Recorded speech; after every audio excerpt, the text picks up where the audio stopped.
Well, welcome back. You know, Valentine's Day is coming up, so all this month we're going to be discussing relationship issues in our Ease Your Mind segments. And today, Dr. Bill Baker, he joins us to talk about something that some of us may know all too well about when your significant other actually clams up in a relationship and actually how to prevent it. Thank you so much for joining us. Glad to be here, Maggie. Okay, so we were just talking clamming up, silent treatment. It's kind of the same, but not really, right? Very similar. The silent treatment is really clamming up. Okay. Now, sometimes we all need to shut up in order to protect our relationship and not damage it. And that can be like taking a brief time out. But like Paddington, sometimes we just zip ourselves up, we clam up, the silent treatment, and we can do so for a number of reasons. I've been trying to get Paddington to tell me why he's all clammed up. It could be for pain. That is, he doesn't want to get hurt if he self-discloses. Okay. It could be for power. He's trying to manipulate or control the other person, or it's punishment. He's trying to hurt and punish the other person. But if he doesn't get himself unzipped, he's going to have a pretty bad Valentine's Day. Okay, getting him unzipped, that is key. So how do you prevent Paddington or someone in your life from clamming up?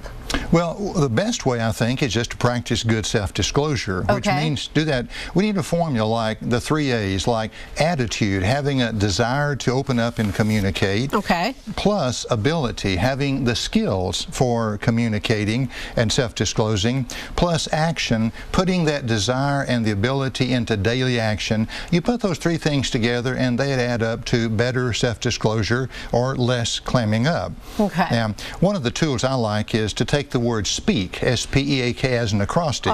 S is self-awareness, becoming aware of my thoughts and feelings and wants and needs on the inside so I can share that. The letter P is for purpose. What's my purpose in self-disclosing? Is it to build up or to tear down the other person? E is for expression. How will I express it? What language, style, or tone will I use? A is assessment, assessing the extent to which the other person understands the message. And K is knowledge. What do we learn? What can we gain from this communication that can help build up and enrich our relationship? So the word speak is a good tool, an acrostic for helping us to self-disclose and stop clamming up. Okay, so when you talk about self-disclosure, you're talking about a safety net, right? So you have to trust the person? Well, that's very important. If we do not have a feeling of safety in our relationship, Maggie, it's very difficult to choose to self-disclose. Instead, we tend to clam up. So we need a climate of emotional and physical safety, and that involves 2 key things: mutual trust and mutual respect.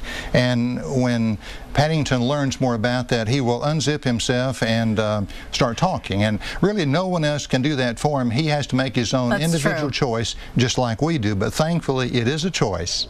And it is a journey. All right. And it's a journey. Thank you so much for joining us, Dr. Baker. Well, thank you. Glad to be here. All right.